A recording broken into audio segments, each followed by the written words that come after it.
College Savings Iowa is now iSave 529, and it can do more than take your child to college. It's their passport to a bright future, because funds can be used for K-12 tuition, trade schools, graduate degrees, books, and everything they need to get anywhere they want to go. Register by September 30th at iowa529contest.com for a chance to win a $5,290 contribution. iSave 529, for every child, for any adventure.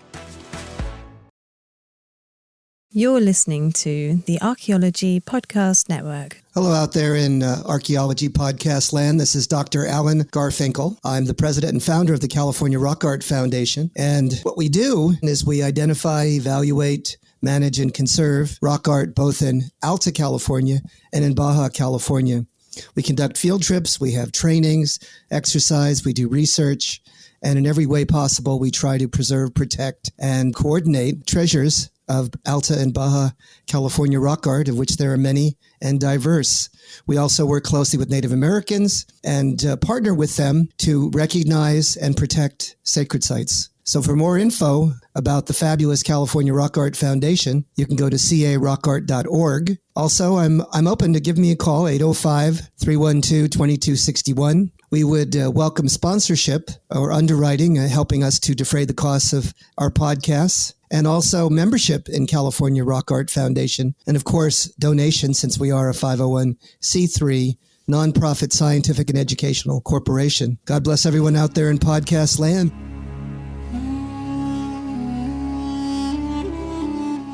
You're listening to the Rock Art Podcast. Join us every week for fascinating tales of rock art, adventure, and archaeology. Find our contact info in the show notes and send us your suggestions.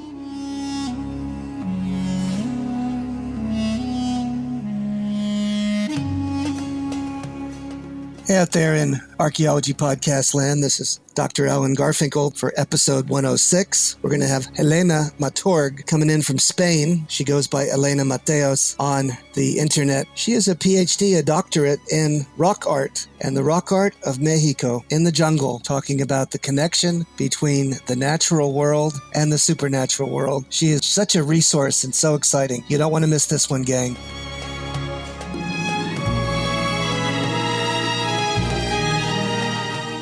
Hey out there in Rock Art Podcast, Archaeology Podcast land. This is your host, Dr. Alan Garfinkel, and we are blessed and honored to have a astounding young woman. Her name is Dr. Elena Mateos. Am I pronouncing that right, Elena? Well, yeah, my real name is Elena Mateos, but I go by Elena Mateos in every social media. So whatever. That's nice. And Elena is coming to us from Spain, and she'll be talking about her exciting adventures in rock art research in the Mexican jungle, right? Yeah, that's right. That's right. So this is an exciting adventure for us. We've had a number of individuals from all over the world over the course of I think this is number 106 for us in terms of our episodes. But I always get excited when we have a chance to speak to some of our international colleagues. And after reading a short bio on Elena, I think this is going to be a phenomenally interesting adventure. The way we usually kick this off, Elena, is we let you talk a bit about your bio, your background. How did you ever get involved in the study of archaeology, Native Americans, and rock art? Well, long story short, I was living in Madrid and I was working and studying at the same time. I was 23 years old. Honestly, I was tired. So I got a scholarship for Mexico in which I was going to be able just to study for the first time in my life. And so I went there. And I discovered the National Autonomous University in Mexico. I was stunned by it. I fell in love with the country, the people, landscapes, everything. As a mountain lover and a rock art lover, I had always wanted to study rock art. So I started asking around, and even though my internship was going to last 6 months only, it was during my bachelor degrees, I ended up being in Mexico for 11 years. Oh, my word. Yeah. Where is that National Autonomous University located? In Mexico City. It is in Mexico City. Okay. Very nice. Do they have a very active program in the study of rock art, or is that unusual? Because I know all over the world it's a little bit different from place to place. I couldn't say it's unusual, but maybe in all my program, in the history program during my master's degree, I was the only thesis dedicated to rock art. Okay. And during my doctorate degree, I will say that we were 2 people, maybe 3. I'm not sure, but no, it's not so common, I would say. Not so common. And your background is also in art history, isn't it? Yes. My bachelor's degree is in art history. So maybe that is why I'm so focused, or iconography lover. Well, that's absolutely wonderful. I think that I don't have a background in art history, but I have a passion for the understanding of religion, and also for the understanding of, as you were saying, the relationship between the natural world and, let's say, the supernatural world, or the world of the celestial or divine kingdom, seeing the way that things connect and how that pre-literate people viewed the natural environment as sentient, as alive, and having agency, which is rather remarkable. And I know that for a time, I'd say that the West was rather skeptical of that view. But I think what's happening is physicists and other scientists are coming to an understanding that there is a deep and abiding and scientific basis for that understanding. Do you agree? Yeah, that is totally what I hope I get to do during my doctoral thesis, because I prepare an iconographic analysis thoroughly. And through that investigation, quality investigation and quantity investigation, I came up with a solution for the answer. Why did they paint, And I think that this is what you have just mentioned is crucial to my investigation and to my heart. It's very close to my heart, honestly. So tell us where your research was conducted. You said there's a particular mountain range or a part of the jungle that attracted you, correct? Back in 2009, when I first studied a place located in the area of the Popocatépetl mountain, it's a huge volcano close to Mexico City. Okay. It's 5,600 meters high over the sea level. I don't know feet. I think it's that's about that. If you times each meter is about 3 feet, so we're talking about 15,000 feet. Yeah, it's a huge mountain. That's huge. That is huge. And not only is it huge, it's also amazing because Popocatépetl means the mountain that has smoke, So it can be seen from everywhere. It's an active volcano. So I fell in love with that mountain. The first time I ever saw that, I cried, honestly. That was my experience. Oh, yeah. So I wanted to study rock art that was close to the mountain. So I first studied a place called Texcal Pintado. Texcal is Nahuatl and means like rock wall. Pintado is Spanish and it means painted. So it could mean like painted rock wall. In that place, I discovered a rock shelter with more than 100 motifs, all painted in white from the post-classic period. And I conducted that research based on iconography and the relationship between the paintings and the ceremonies that were present in some calendarical codex. Yeah, so that was my first approach. What would those have dated to? Because for those that don't understand the chronology for Mesoamerica. Oh, yeah, from the post-classic period, we're talking about around the 1000 Años Day AD to maybe when the Spaniards went to Mexico. Yeah, yes. Yeah, so that was one of the last prehistoric periods, correct? Well, it's not totally prehistoric because they did have codex. That's right. Yeah, that's right. They had the writing. Now, Are the codices translated per se, or they're interpreted, correct? Well, we have some different codex. We have pre-Hispanic codex that were interpreted or explained to the monks at some point, So there are notations. Yeah, there are notations in some codex, and they are very helpful when it comes to understanding the relationship with the deities and the underworld and everything. So I think that through the analysis of paintings, the analysis of motifs, and through the interpretations that very intelligent authors like Edward Seller made at the beginning of the 20th century. Yes. we can understand a lot of iconography. And the rock art is not very rich in iconography, surprisingly, but it's very precise and it's always related to the gods of the water, the gods of the mountains, and everything that keeps things going on, raining happening, life happening. So yeah, it's very interesting. So in the images that were white, what were the depictions of? Did they mirror the elements of a codices, or were they more enigmatic in terms of having various elements or animal human figures? Which was it? Okay, now we are talking about Texcal Pintado, which is my first investigation in the master's degree, during the master's degree. And in that place, they all resemble codex. Yeah, we have deities, we have human figures, we have processions and elements of ritual elements, people doing things together. And we also have a lot of moons, which could be interpreted as the stars and suns. Yeah. So you could almost read the rock art in that way, could you not, or no? Oh, I felt that I could. Maybe I was mistaken, but I totally could. Of course. but because it was so rich and so codified, they talk about some of the rock art that I work with is far more enigmatic and mysterious and difficult to understand.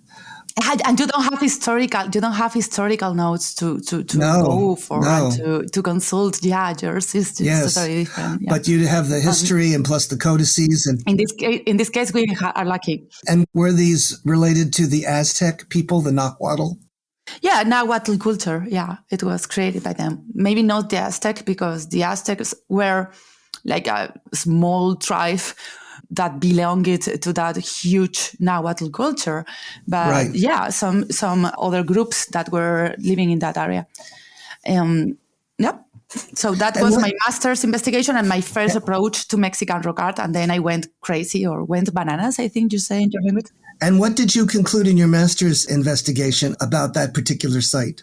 Well, I came to the conclusion that the rock art was related with some ceremonial parties that can be traced on codexes, and mostly related to the deities of the water, and to thank the death for the maintenance of life in the real world, in the human world.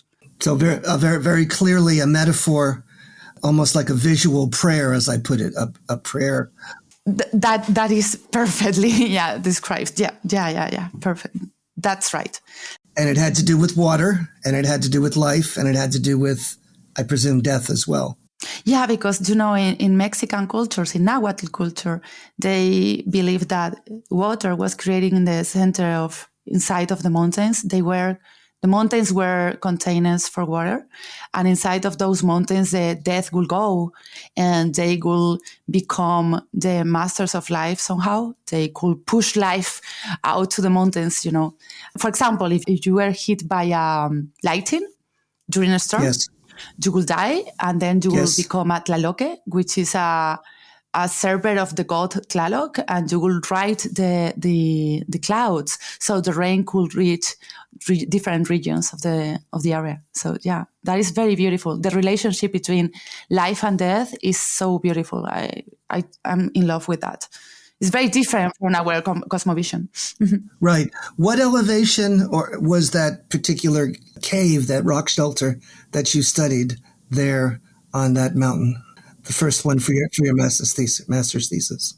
It was in a place called Hueyapan. It's very close to the Popocatépetl volcano. And it was situated in a canyon. Sorry. In a canyon, yeah. So after you did your master's thesis, and what year was that? Do you remember?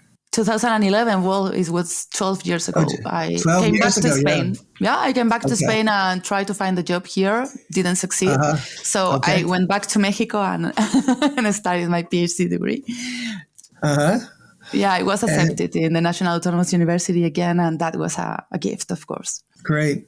And so then you began your PhD research. Yeah, I began in 2013. I see.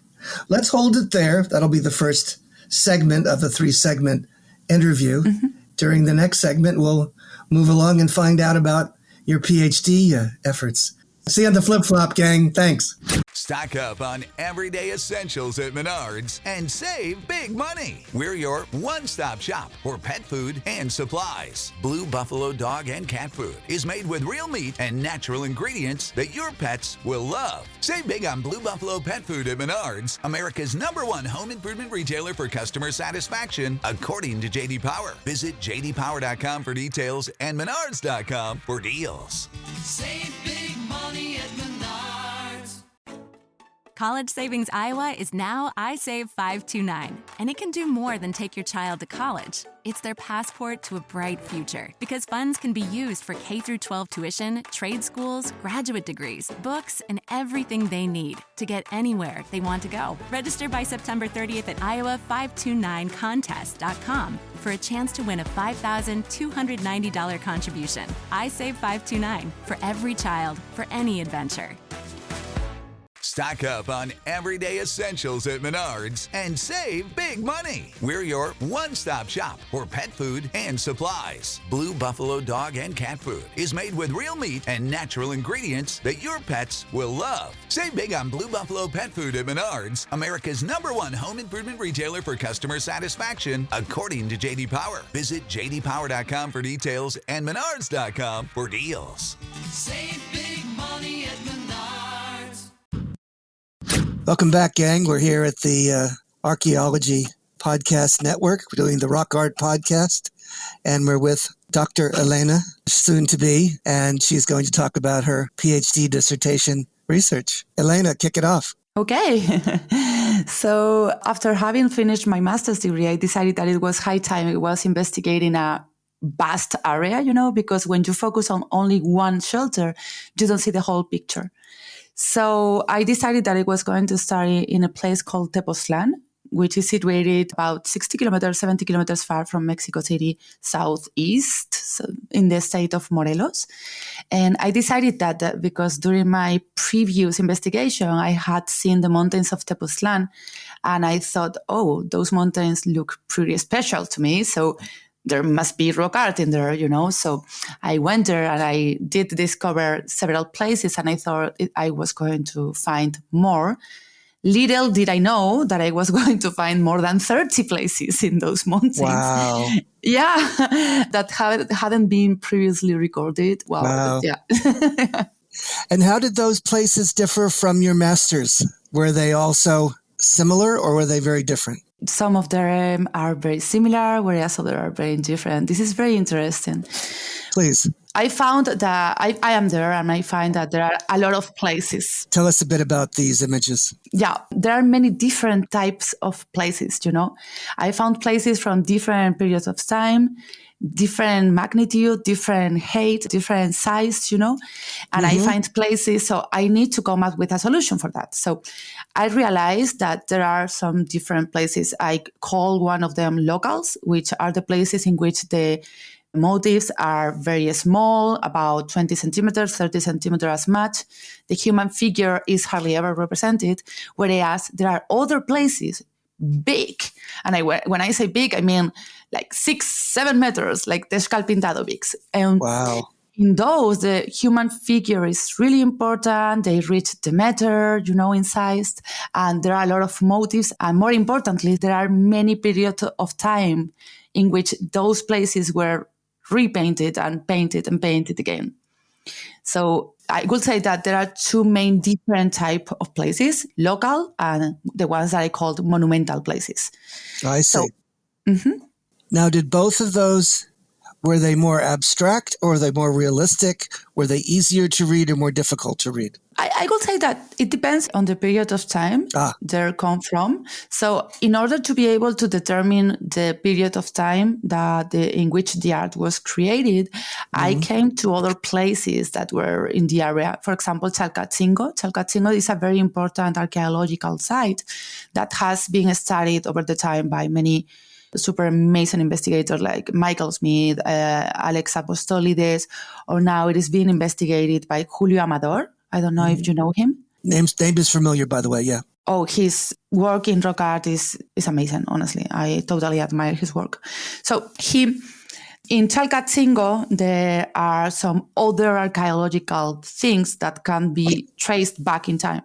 So I took from Chalcatzingo some of the motifs in order to give a period of time or a chronology to the vast amount of different types, styles, and motifs that I discovered in my area. So that is what I did, because depending on the period of time in which the art was created, the iconography varies a lot and the type of motifs are very different. And what did you conclude from your research in terms of the function of these sites or their ages and the character of what they're trying to communicate? Oh, that is a very beautiful question, because I think that only when you are related with the mountains and nature, you are able to really understand how important water it is, you know. So what I realized is that it didn't matter whether the places were big, monumental, or locals. The most important thing that they were related to were either a cavity in the walls, a source of water, either seasonal or perennial. For example, in the local small places, you will find cannons, dogs, moons, and stars, mostly. Those are the most represented motifs. But they are always really close to a source of water, really close to them. So when you are walking in the mountains and you are thirsty and it is hot, and you find this perennial water, of course you want to for this place to be visited by the gods that are allowing that water to exist in that place. In my opinion, the selection of the places was not based on the quality of the rock, for example, which is mostly hard and horrible rock to paint in. It's not, a plain wall. But they were selected based on that, on the presence of water or cavities, because in the Mexican Nahuatl religion, it was thought that cavities allow people to communicate with the underworld that I mentioned before. So you could ask them to be there and to bring more water. So these cavities are what we might call portals and Yes. connections, tethers, conduits to another world. And this was a means of connecting to the supernatural beings, correct? Yeah, it's totally correct. Even today, there are los tiemperos.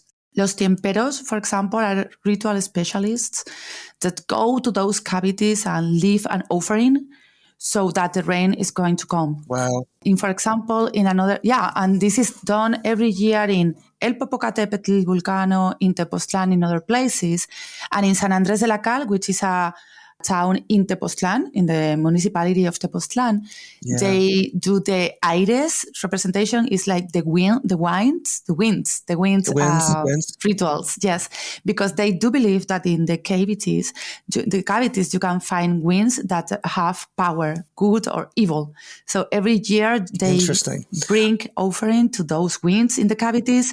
Are there any ceremonies or dances or other things that are done in the nearby cities or towns that relate to these particular powers or deities or associations? Yeah, I would say that when they bless the seed, they go to the mountains. For example, in Tepoztlán, there is a very particular mountain called Tlacatepetl, which means the mountain of the men or the hill of the men. Okay. And in the neighborhood of Santa Cruz, they believe that the Tlacatepetl is a person, has personality, and that mountain is taking care of the neighborhood. So every year, again in May, it is the same period of time for all the ceremonies. When the rain is about to come, they bless the seeds. But before doing that, they climb the mountain and they dress a cross, and decorate the cross with flowers, and there are a lot of dances. For days and days, they dance and they conduct a ceremony in el barrio de la Santa Cruz. Yeah, it's a very beautiful ceremony. It used to be my neighborhood, so I enjoy that. Is that a syncretic phenomenon, so that they're joining the native ideology with Catholicism because of the cross, or not? Well, the cross is present in the pre-Hispanic religion as well. So okay. I don't know what comes first, if a reinterpretation of the cross maybe, or maybe they are using cross different interpretations or different meanings for that. But of course, the religion is present. The church, in every neighborhood has a church, and the church conducts a lot of ceremonies, and everything is done around the church. So it's like the temple, Yeah. So I do think that there are many things that have been integrated together in terms of Nahuatl religion and Catholic religion, of course. That's very fascinating to me. I'm Catholic, and I've been studying Mesoamerican religion. In fact, we have a book coming out that just came out this month, and it's about the iconicity of the Uto-Aztecans, sort of reconstructing it from its beginnings and 4,000, 5,000 years ago, and moving from Eastern California to the American Southwest into the high cultures of Mexico. And we look at it through symbolism, specifically emphasizing the role of the serpent vis-a-vis how that is depicted and used as a conduit for life, regeneration, and water. And do you have a serpent with horns? In the American Southwest, yes. In the American Southwest, they have a serpent that has horns. The serpent that we have in Eastern California is decorated with quail plumes.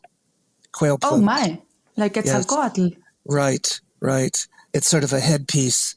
And you would probably be tickled to read a bit about what we've done. And I'll be happy to send you a copy of the book. And then we have another one relating to this animal-human figures. It's surprising, more than surprising, it's gobsmacking, if you want to use that word, that I'm in Bakersfield right now, which is in the bottom of the Southern San Joaquin Valley and in what you might call Southern California. I'm only an hour or two away from the Western Mojave Desert. There's an area there called Coso, and I've been visiting it for about 50 years. And in a canyon there, the major canyon that's available to public visitation, there is a panel, a picture of what we feel is a communication, a storyboard of the creation of the world to the ancient Uto-Aztecans. It's similar to the creation story among the Huichol and also amongst the Aztecs or the Nahuatl. Oh my God. It has to do with the four pilgrims and the Chicomostok? Lunar goddess. And the caves. You have a lunar goddess and the individuals who are going to the mountain to create the sun. The story goes that they do that when sacrifices themselves, and after they do that, the sun is not tethered high enough in the sky, and they've got to push up the sky. So there's a depiction of these 4 or 5 individuals pushing up clouds, and they form a cloud serpent, if you will, or rain. Again, rain. But that's all on this small sort of triangular boulder there in Little Petroglyph Canyon. Now, that is amazing. That same creation story is also in southern Texas in a huge panel, a painting that's done by Carolyn Boyd. It's a book on the White Shaman Cave. And she is the one that sort of inspired me to begin to understand Mesoamerican theology and cosmology. And I've been publishing with a gentleman who teaches at Guanajuato University. His name is Tirthamuka Abadai. He has written a couple of articles and now this 70,000 word book. So I've been down to Mexico several times, mainly to the peninsula, but also now to the mainland to be a guest scholar with him. Oh my!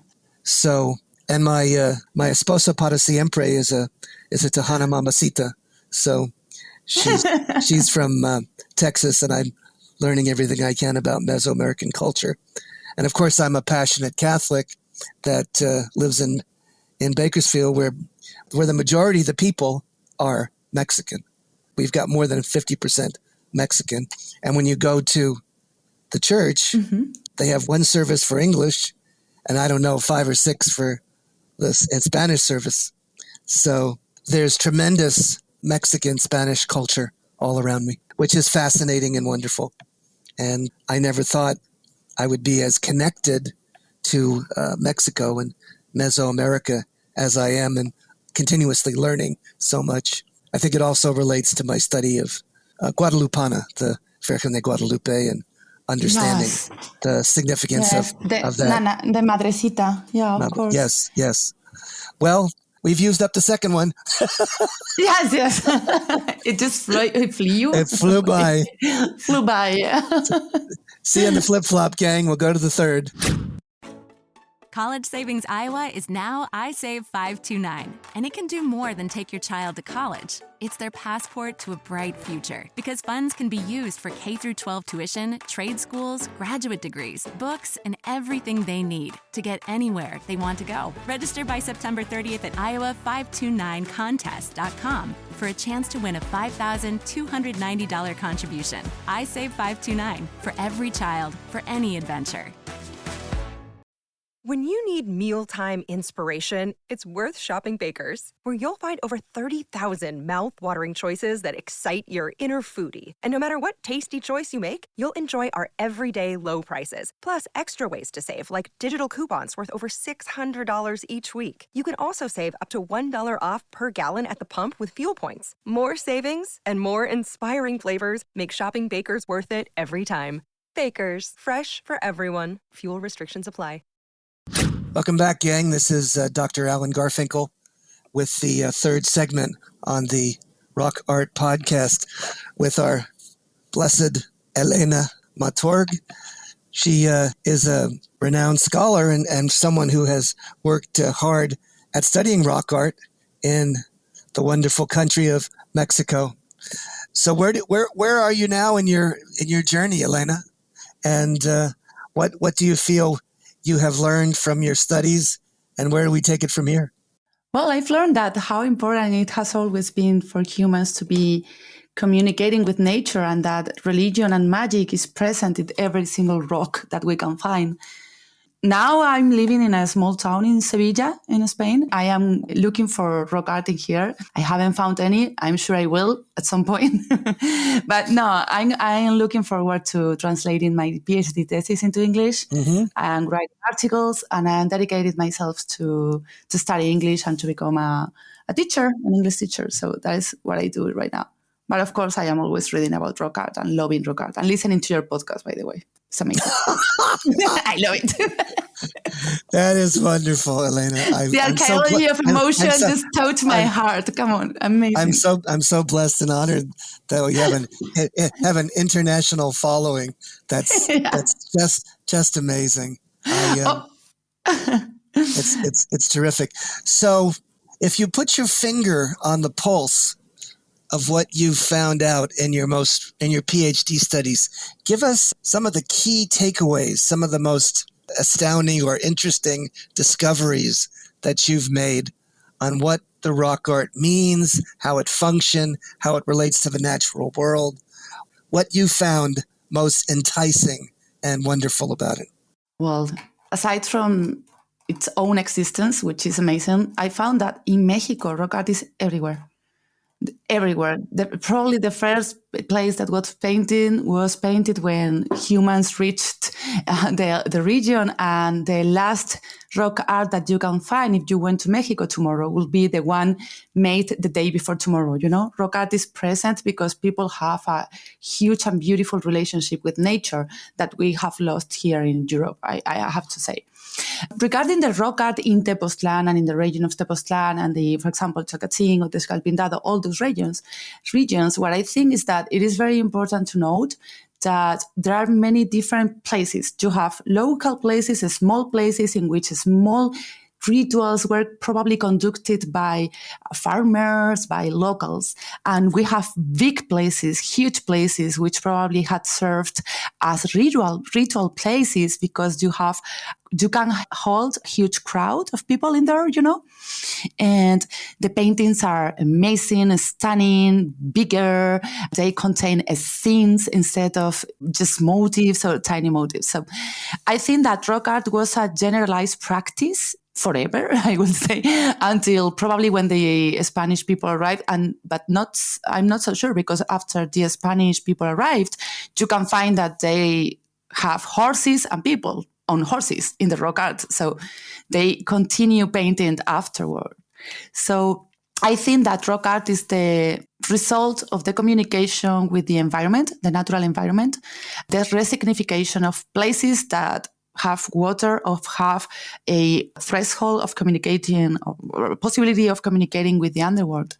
And then you want to paint in there, because in Mexico, they thought that things had the essence, or contained the essence of the gods. So when you paint something, the god is there. When you make a sculpture, the god is in that sculpture. So you are like trapping or capturing the essence of the gods and putting that essence inside of the thing that you are creating. So when they were painting in places where there is water, oh my God, there is life in there, in the dry period of time, you will find water if you go there. Or where there are cavities and places of communication with those forces, you paint in there. So you somehow make the god come back to that place. So I believe that from time to time, they will take some offerings in there to the local places and to the monumental ones. The difference between those two will be that in the monumental ones, there will be conducted huge ceremonies. That's my take. That's what I think. So what you're saying, which is interesting, is that the painting of rock art is in one way also a way of communicating to the deities, mm-hmm. to bring them to that place and to help reinstall, reassure, bless the place and the needs of the people that were there. That is precisely what I think. And that's fascinating. That's a very wonderful and emotionally fulfilling way of thinking about these places. It's also much simpler than the way that the anthropologists have don't you feel the divine presence with? Yeah, of course. I call it. You've got the Koso glow.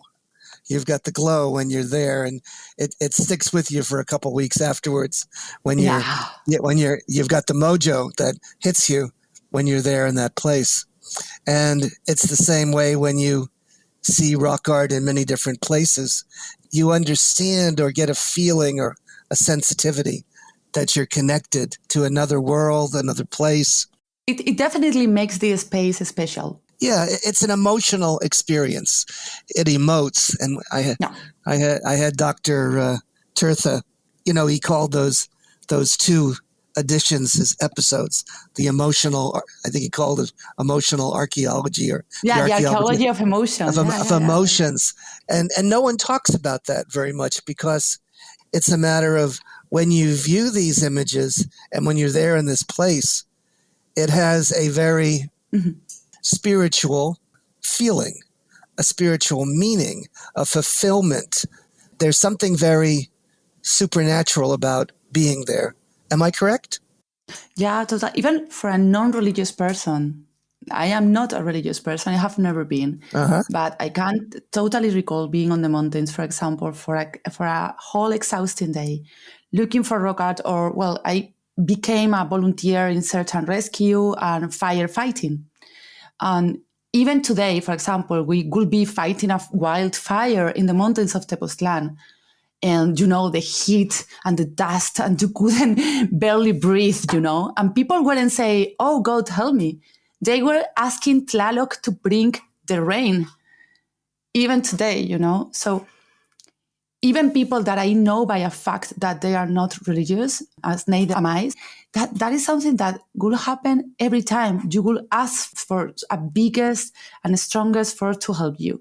It comes at no surprise to me that the rock art was painted in such significant places in which life is present in a magical way, because you don't get to understand why. In the top of the mountain, you can find a source of water, clean water, fresh water in the middle of February, which is really hot in there. The winds are really dry and everything is on fire. And in April, when you are sweating and then you're super tired that you find that water, you are not even surprised to see rock art surrounding that area. For example, there are other walls that are beautiful walls to paint. I love painting. I have my own oleos, and I love paintings. I love painting, oil painting and stuff. But when I saw that walls, the perfect wall to paint, and no paint was there, at first I would ask myself, why people? Why choosing this horrible place to paint? When you could choose this other one. People, what is wrong with you? Well, after serious consideration, I realized that the water was the key. Right. Yeah. It's not the canvas they're looking for. No. But the environmental associations, the life in the place, not... The place is alive. The place is alive. Yeah. Fascinating. And it has the God in it, The God is there.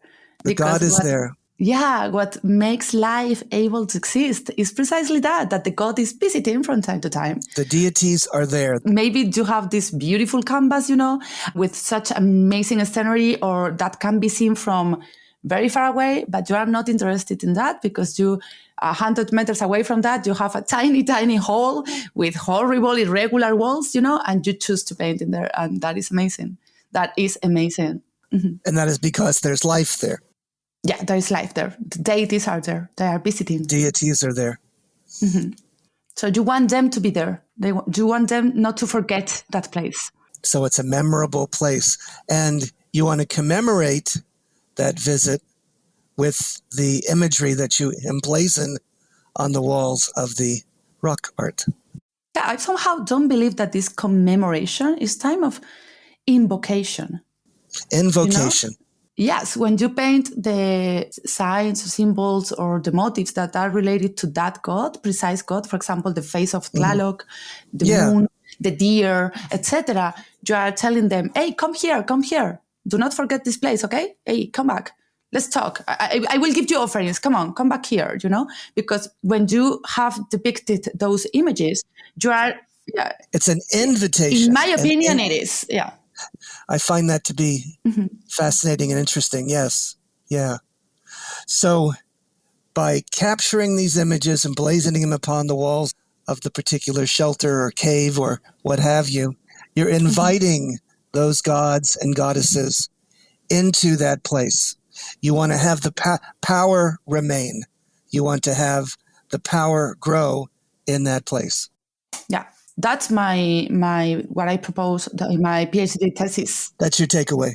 Yeah, that's totally my takeaway. Yeah, I do believe that because after having been there, sitting, contemplating those places for many, many years, and you sit there, you need water, you are there, and you are, oh my God, this is an amazing place because I feel fresh and I feel a wind in here. I can be refreshed here. It's a special place. It has something special. Maybe it's not the views, maybe it's not the wall, but it's something else, that cannot be explained. And of course, water is there, and not in every case, but cavities are in there. So either water or cavities are present in there. So either you can communicate because through those cavities, your voice is going to reach the deities that are hidden in the inside of the mountains. Yes. They're the conduits. Happy because you have water. Yes. Because you've got the cracks in the rocks. Yeah. you've got the holes in the rocks or the protuberances or the cavities. They're entrances into the underworld. And in turn, it's the connection between the natural and the supernatural. Yeah, so basically after 10 years of investigating, I came to the conclusion that we are thirsty and we are happy when we see water and we want to celebrate those places. I love it. So yeah. Well, I think that's the takeaway. We need to come back to ourselves. Yes. Elena, God bless you. Thanks for sharing your reflections and your wonder and your passion for rock art. See you on the flip-flop, gang. Thanks for having me. Thank you very much. Oh, thank you.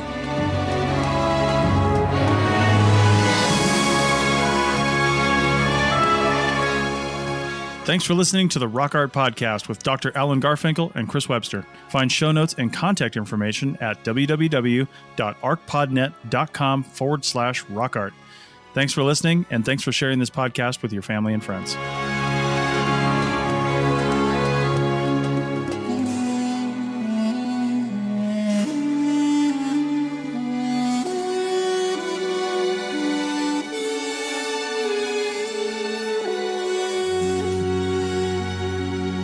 This episode was produced by Chris Webster from his RV traveling the United States, Tristan Boyle in Scotland, DigTech LLC, Cultural Media, and the Archaeology Podcast Network, and was edited by Chris Webster. This has been a presentation of the Archaeology Podcast Network. Visit us on the web for show notes and other podcasts at www.archpodnet.com. Contact us at chris@archaeologypodcastnetwork.com. College Savings Iowa is now iSave529, and it can do more than take your child to college. It's their passport to a bright future, because funds can be used for K-12 tuition, trade schools, graduate degrees, books, and everything they need to get anywhere they want to go. Register by September 30th at iowa529contest.com for a chance to win a $5,290 contribution. iSave529, for every child, for any adventure.